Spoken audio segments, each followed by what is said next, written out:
Alright, so here we are today at the Austin Supercharger here in Austin, which, as you can see, does not actually show up yet as a supercharger that you can get to.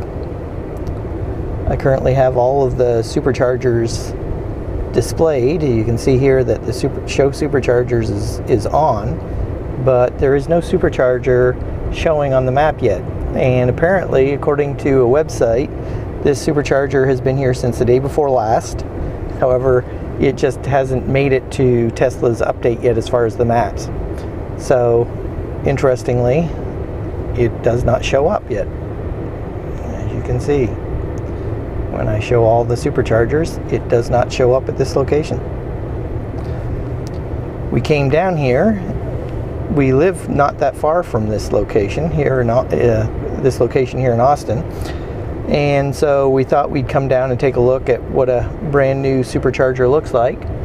And I definitely did not expect to see other cars charging here, but there are actually other cars charging here today already. So apparently the word got around that this supercharger is open, because it actually been under construction for at least the last 6 months, as far as it being permitted. And then we came down here and looked at the site, and it had a number of boxes sitting in this location behind a fence, but nothing was going on for the longest time.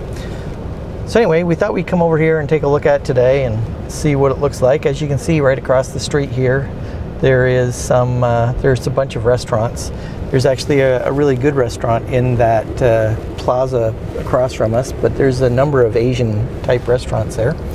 And just taking a look outside here, this is the supercharger itself. I'm going to go ahead and plug it in here. There we go. And you can see that some of the superchargers are still actually under construction, not completely ready yet. This is the highway this is Highway 35 that runs right through the center of Austin. And I can tell you, if you ever do come to this supercharger, there's actually a really good Cajun type restaurant right across the street from here that is excellent. It's called Papa Do's, so check it out if you ever get a chance. But anyways, lots of restaurants here. Papa Do's is kind of expensive, but the other restaurants around here are obviously very affordable. So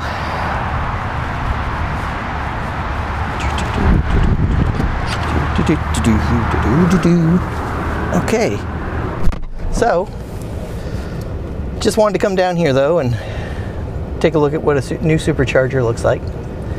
And one of the things I want to just point out is that although it's close to our house and it's very convenient for us to come here, there's no real reason for us to ever come here, because when I charge up at home, which is really cheap to charge up at 10 cents kilowatt,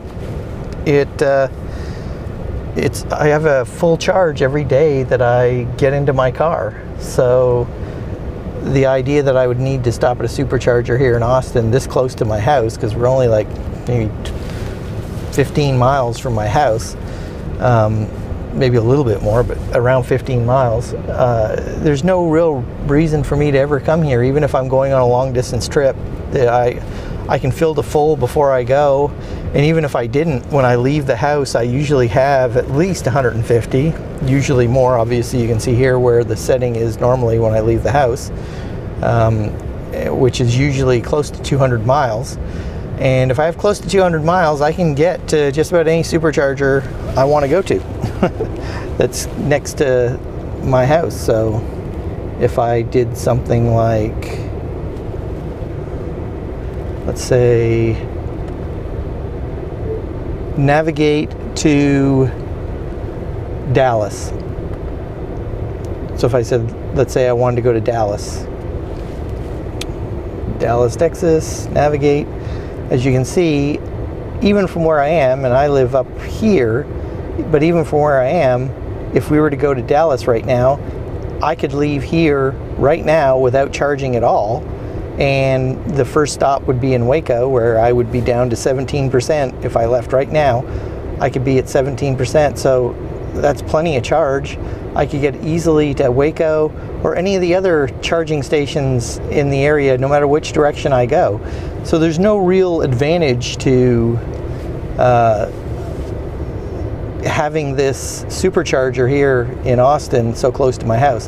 However, of course, it's an advantage if other people in Teslas come to Austin and come visit. They will have a supercharger there, which is very convenient, so it's still worth having. But as far as me personally owning a Tesla and not having a supercharger in Austin, never. I've had my Tesla for almost a year before they built this supercharger.